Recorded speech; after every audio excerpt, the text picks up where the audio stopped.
Hello, this is Dylan Miller on Daily Dose Dylan, Google Podcast, Spotify, Spreaker, iHeartRadio. This is Dylan Miller on Daily Dose Dylan. Alright, got some good stuff today. So I tried to upload a podcast yesterday and Spreaker would not cooperate.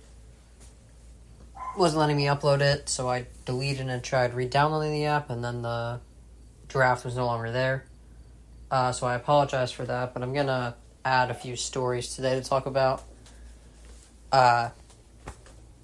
Just so I can make up for that. The podcast I lost yesterday. So anyway, I'm going to open up with baseball today. That's a new one.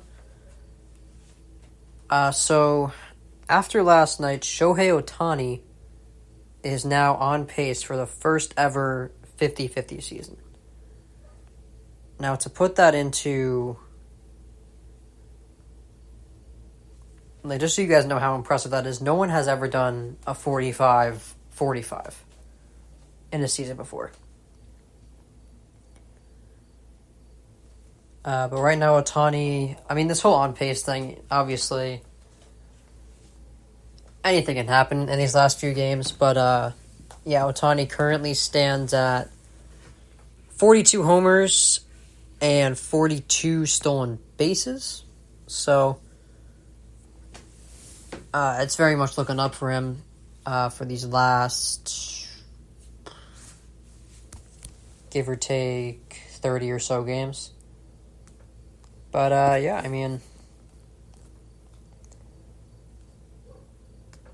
him and Judge are just the two. They are on top of the league right now as far as what they're looking to do right now. Obviously, I talked yesterday on Tuesday about how good Aaron Judge is on the defensive side of the ball. He's very much underestimated in that category. And Ohtani, he is, what can I say, he's the most versatile player in baseball.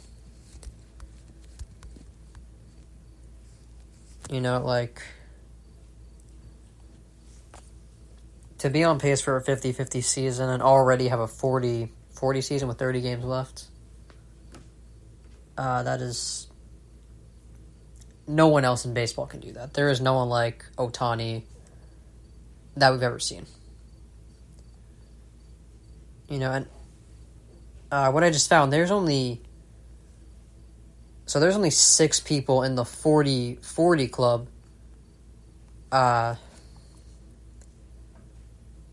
And only one person who has ever had 42 homers and 42 stolen bases. That was Alex Rodriguez in 1998. A very young Alex Rodriguez had 42 homers and 46 stolen bases. So that'll put into context how impressive Ohtani's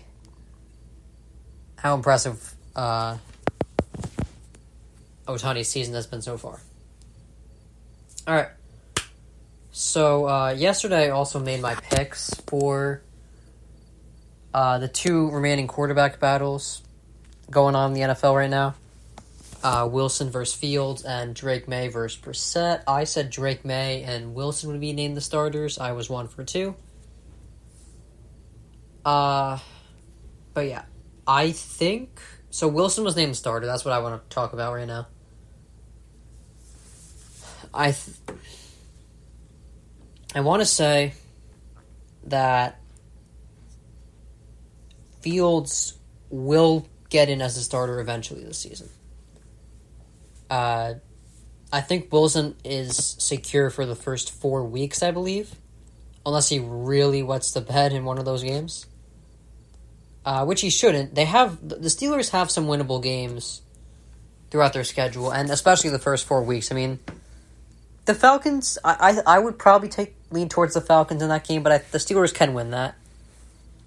Broncos, they can win. Chargers, they can probably sneak away with a win. Colts, they can win, right? Then they have some other winnable games. The Raiders, Giants, Commanders. Browns is an interesting one, but they can either sweep them or split that series. And then the last 3 weeks is last 4 weeks is kind of hell. Eagles, Ravens, Chiefs, and Bengals. But I think first 4 weeks, if they're 1-3 in that span, they probably switch to Justin Fields. But it's all going to depend on how Wilson looks, really. The record can only say so much about an individual player in a team sport. But, they open with a relatively easy schedule.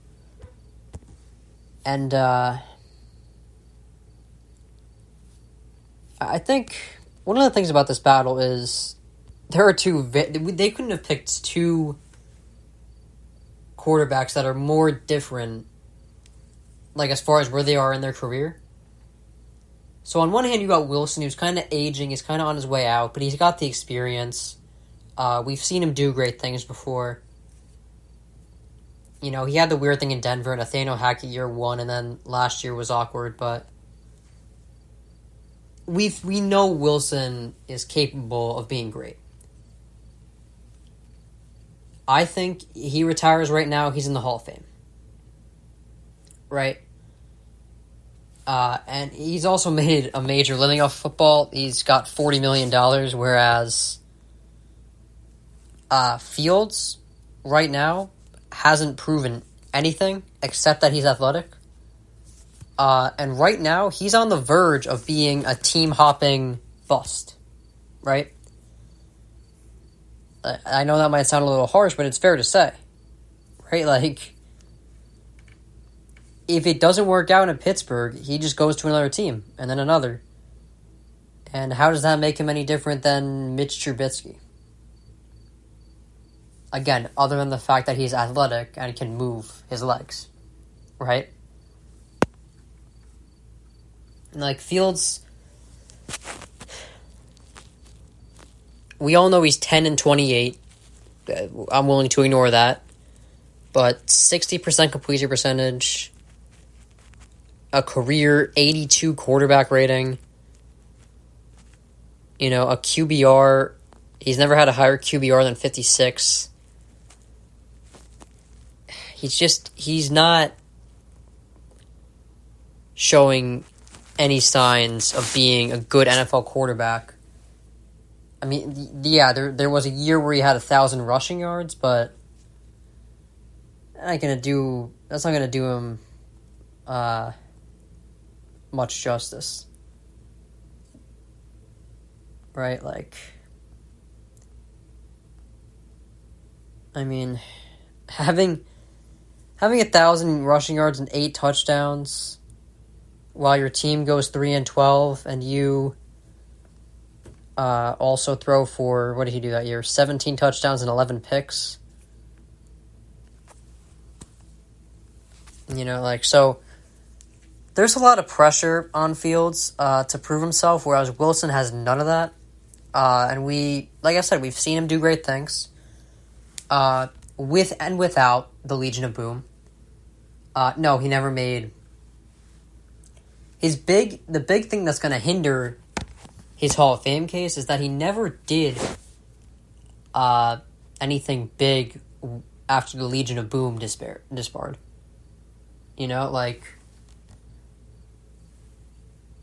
After the Legion of Boom separated, he was no longer, he never made a Super Bowl. I don't think he made an NFC Championship afterwards either. So that's gonna be rough on his resume. But you look at his stats. I mean, they speak for themselves.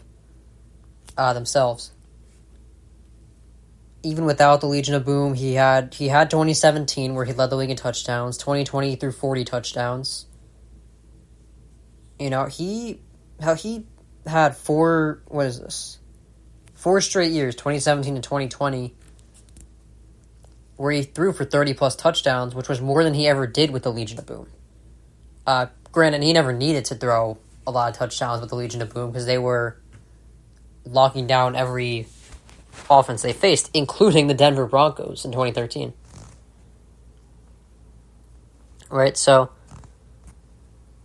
he's built a pretty impressive career 100 quarterback rating, which honestly rivals Aaron Rodgers. If that's not impressive, I don't know what is. About a 65% completion percentage on his career. So him and Fields are in very different positions. I do think Wilson was the safer choice. Whether or not he's the right choice, time will tell.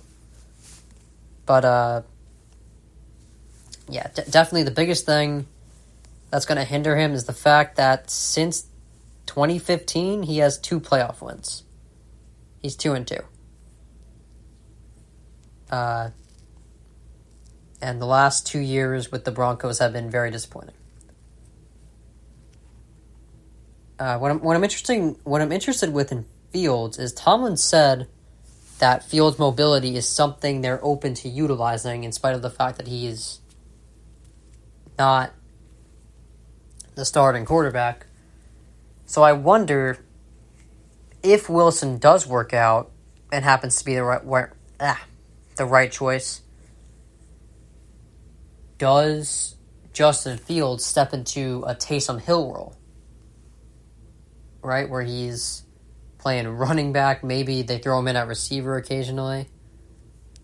And when he's needed, he can still be a quarterback, right? Like, Fields has the athleticism to do that. It's just, I don't know.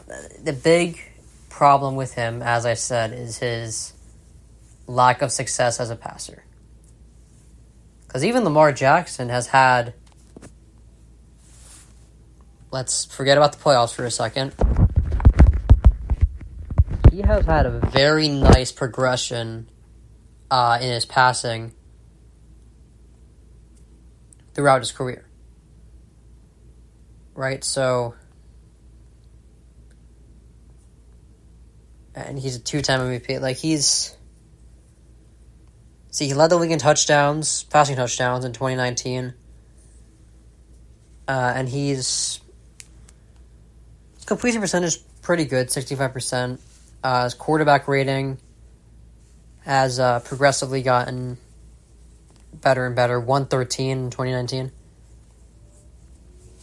So Justin Fields, his passing worries me, but Wilson's age worries me. So we will have to wait for week 1 to see how Wilson stacks up with the Steelers. All right, the other quarterback battle.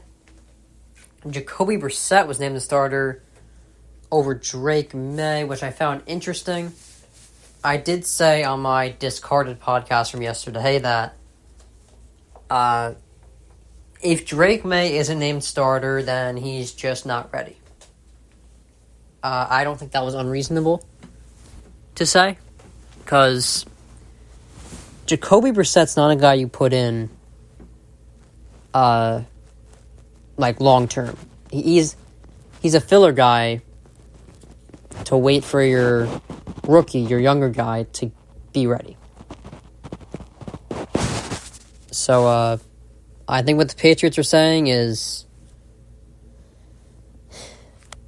Drake May needs more time. And I mean, that's not the worst thing. It's just, I don't really know. Like,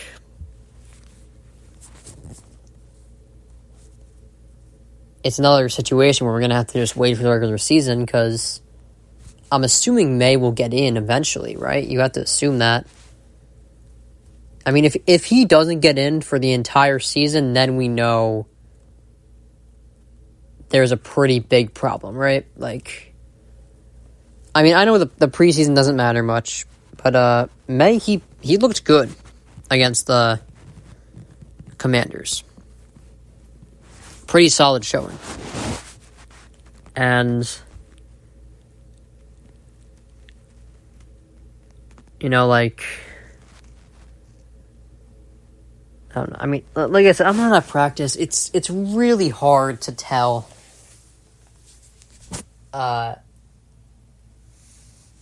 whether or not a quarterback's ready this early in the game. But yeah, I mean, if their gut instinct is telling them Brissett, then we're just going to have to see how he holds up. I still think whether or not the Patriots start May or not, they're like a 4-win team, probably the worst team in the league. But we'll have to see how it goes. All right. I'm going to bother you Cowboys fans one more time with this Dak. Well, probably not one more time. Who am I kidding? But anyway, Dak Prescott, right? Yesterday, the Cowboys signed Dalvin Cook to the practice squad. Interesting move, I guess. I still think they have possibly the worst running back room in the entire league, but yeah,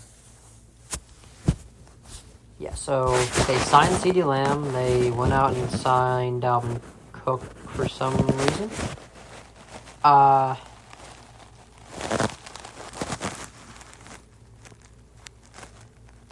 And now there's Dak. There's his situation. He's continuing to negotiate his contract. Although there was a story that came out an hour ago before I started this podcast. Dak stopped listening to what Jerry Jones tells the media a long time ago.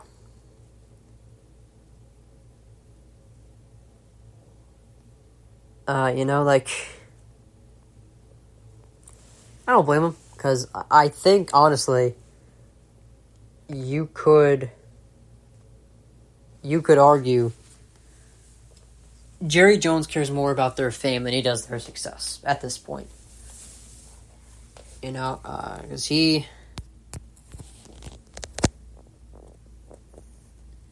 I'm seeing more of him talking to the media than I am of the Cowboys winning.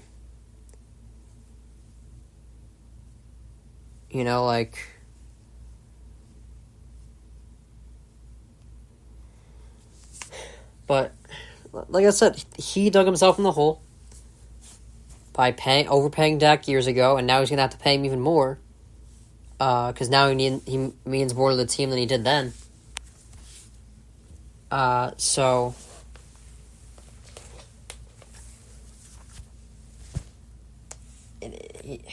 I don't think he's worth $60 million, but I think it's going to happen because Cowboys don't have a much better alternative.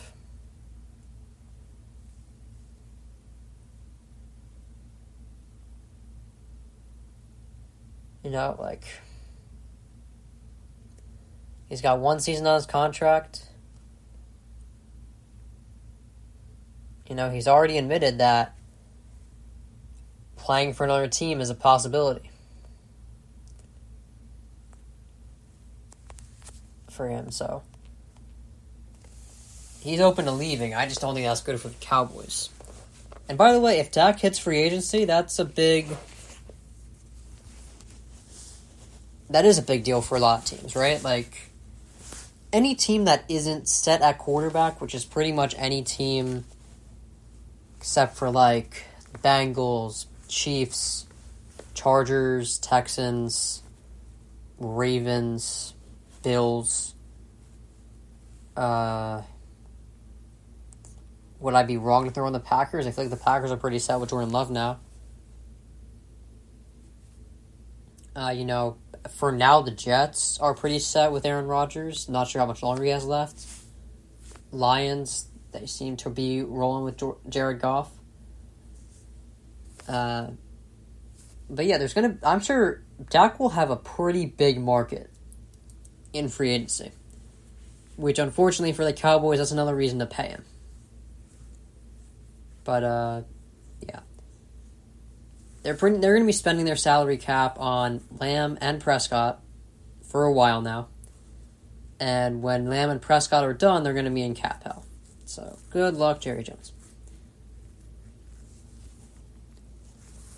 So I wanted to circle back to Josh Allen being voted for the most overrated player. Not overrated player. Overrated quarterback in the league. I still think it's nonsense. Right? Because I just don't get, what has he done that points to him being overrated? Am I missing something? That man has played every game except for 2018, his rookie year. He's played at least 16 games every year. He's 63-30. 167 touchdowns in that time. In those 6 seasons, right? Which is an average of about roughly 27 to 28 touchdowns a season. You know, he possibly has the best arm in football. You know, and he's been an MVP candidate 3 times in the last 4 years. And an Offensive Player of the Year candidate. Because of his ability to be a dual-threat quarterback when he has to. He was second runner-up for MVP in 2020, behind Rodgers, third in 2022, and he was even fifth this year. You know, and I said this yesterday, those games weren't lost by Josh Allen. And those playoff games were not lost by Josh Allen. It's 5-5. It's an average record, I know. But this is not an average stat line. 21 touchdowns, 4 picks. 100 quarterback rating. You know, and that's not even including his rushing. He has 5 rushing touchdowns in the playoffs, 500 rushing yards. And like I said, if we were drafting a team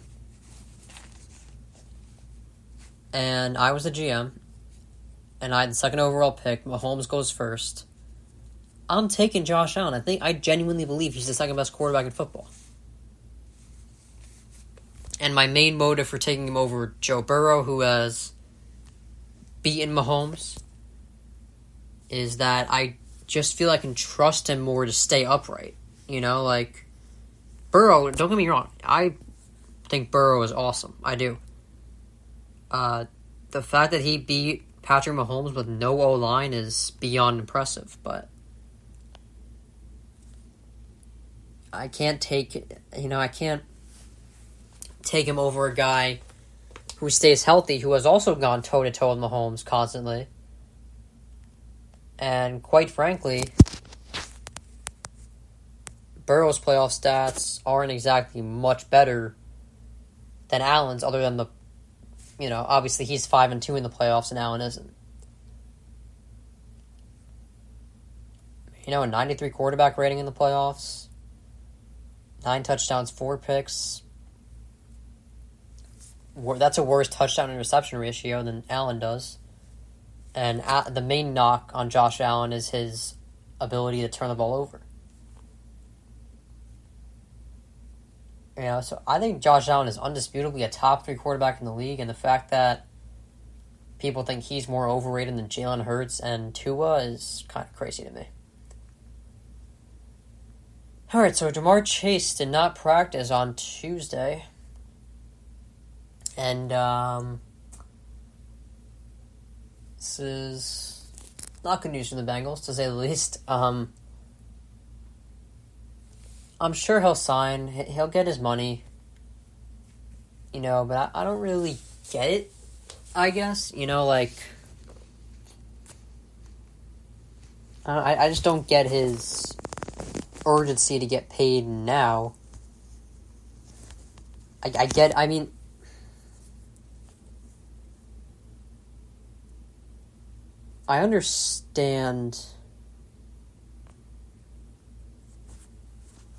understand he believes, and this is true, that he is on the same level of the other guys that are getting paid right now. Jefferson, Tyreek Hill, CeeDee Lamb, spent a week talking about him, couldn't even figure out his name.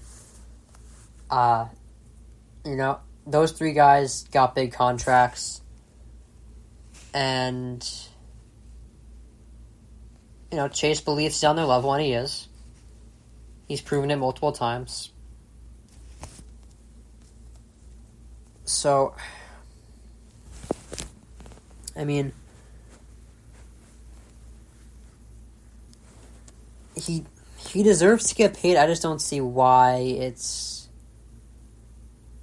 From the Bengals' point of view, why do we have to pay you now? Like, if I were the Bengals, that's what I would say to Chase. Like, when we have to pay you, we will pay you that money. Because you've earned it. But we don't really have to pay you right now because you are still under contract. You're still on this team, right? Like, in Dak Prescott's case, he's eligible for free agency after this year.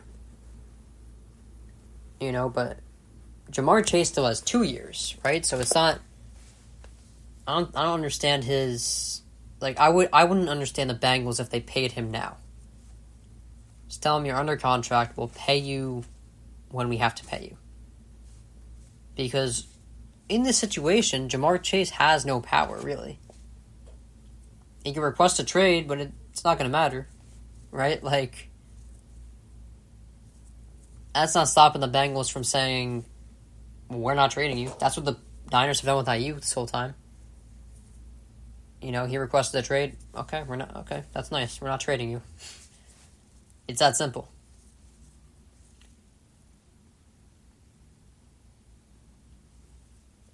Alright, so just... that. My 2 cents is there's no reason to give in to Chase's pressure here. Alright, so ESPN's Louis Riddick yesterday said, other than Mahomes, if he had to start a franchise with a quarterback, it would be Jordan Love. This, aside from Patrick Mahomes, Jordan Love would be the guy who wants to start a franchise with. Now, as a Packers fan, I love Jordan Love, and I love all the praise he's getting.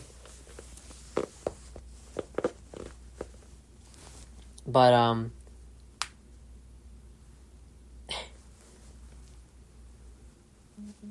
I mean, is it really fair to be giving him all this praise when he's had 9 good games? And again, I do believe that was the real Jordan Love. I don't think the first 8 games we saw did him justice, but, you know, like, saying you're taking him behind Mahomes to start a franchise with is a little ridiculous in my opinion, especially when you got players out there like Josh Allen and Burrow are still very young. You know, Herbert, still very young. Lamar Jackson even. And then the biggest one, in my opinion, is CJ Stroud, because he's heading into his 2nd year, and he had one of the best rookie seasons ever last year. And, you know, like, why would you not want to start... Like, we're talking about the Texans as a contender next year. I mean, I don't think everyone's as high on them as I am, but there's a lot of people looking at them as a potential threat to the Chiefs. And, like, that's how good CJ Stroud was last year. So, I love the praise Jordan Love's getting, but I think he's getting a little out of hand here. Alright, last topic of the day. John Lynch,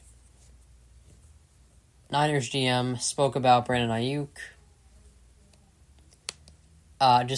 He was refusing. He's like, I'm not going to answer any more questions on communication with him, but he did say, at some point you've got to play. And this is what I was talking about, like, just 2 minutes ago, about the Ja'Marr Chase situation. Like, you know, Ayuk's under contract too. And, you know, like, yeah, he requests a trade, but as much as players are gaining power, like, a lot of trade requests have been granted. Like, more often than not, obviously. But teams don't really have to do it at all if the player's under contract. And if the teams care enough, when the player hits free agency, they'll pay them. So they're not going to trade him, so Ayuk has to get on the field. Or accept the contract they possibly offered him. I don't know if they did. But if they offered him a contract, accept it. Whatever it is. Because as much as his ego might be steering him the wrong direction, he's not better or on the same level as Jefferson, Lamb, or Tyreek Hill. So, yeah, he has to get on the field. He does. Because, frankly, the Niners don't really owe him anything, really.